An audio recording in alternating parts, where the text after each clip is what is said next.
多謝魏老師，多謝林老師，多謝張會長，多謝各位在場義工同埋師兄師姐。我係今年第22屆嘅學生，啱啱學咗冇幾耐。琴日晏晝2點鬆啲呢，我唔知食過啲乜嘢，突然間隻眼呢係敏感好紅啊！但係呢，我係一個好敏感嘅人，如果我平時敏感，我一定要食敏感藥，如果唔係呢，我就要入院住幾日㗎啦。咁跟住我就諗，我啱啱學咗長生學，然之後呢，我就見到咁紅嘅時候，我諗住不如我試下唔好食敏感藥啦。我就幫自己做 C7 同埋按隻眼啊。咁按咗20分鐘之後呢，隻手好攰好攰，咁我就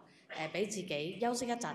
跟住呢，就到3點到啦，1個鐘到，我又再繼續按多20分鐘，跟住就到3點43分到啦，就已經完全冇事，我亦都唔需要食敏感藥，亦都唔需要入院啦，就係咁多，多謝。